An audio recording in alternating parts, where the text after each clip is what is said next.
Is there anything scarier than the suburbs? Probably not. But long before spooky soccer moms and desperate housewives, there was a neighborhood whose homes were so scary, 2 classic horror movies were filmed there.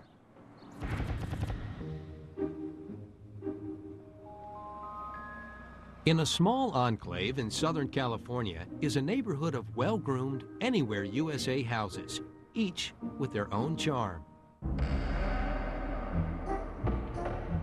Beware, many of these homes have skeletons in their closets.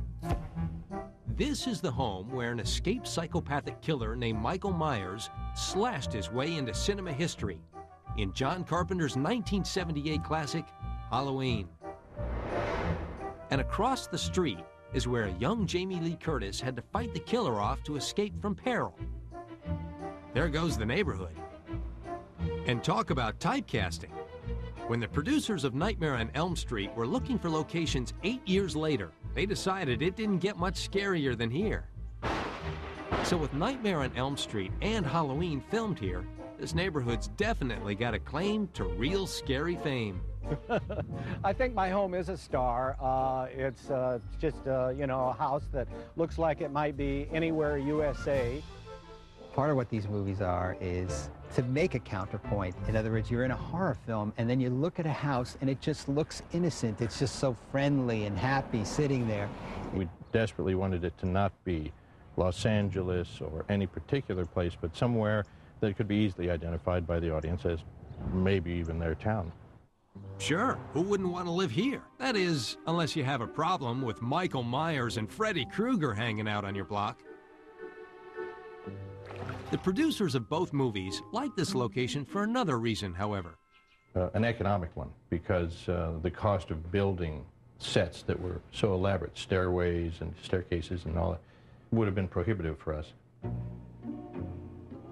The Halloween house's cozy suburban vibe stands in stark contrast to the evil doings of a horror classic. Well, this is the living room where the babysitter was babysitting and there was a television going. Annie the babysitter didn't even make it past the first reel. And when 2 of her friends stopped by for a visit and couldn't find her, well, they checked out the rest of the house. This staircase leads to the upstairs and to the bedrooms. The girl had a little rendezvous with her boyfriend upstairs. Of course, nothing ruins the fun like a sheet-draped ghostly apparition appearing in the doorway.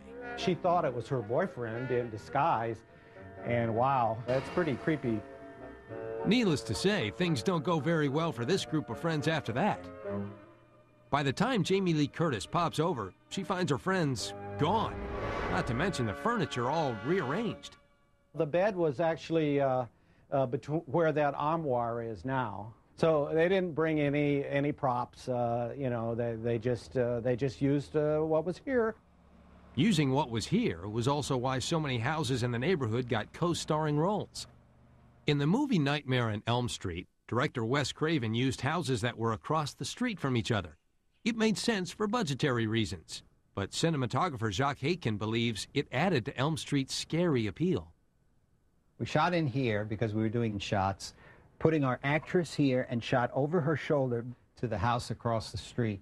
You could actually see out this window to the other window there.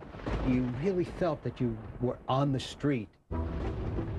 Nightmare on Elm Street was such a suburban hit, it spawned 7 sequels. And, as if that weren't enough, Halloween also had 7 equally horrific sequels, all shot right here. So if you plan to take a trip to Los Angeles around Halloween, forget star maps and the Hollywood Walk of Fame.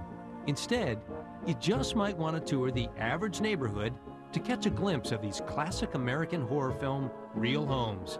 That is, if you're not afraid.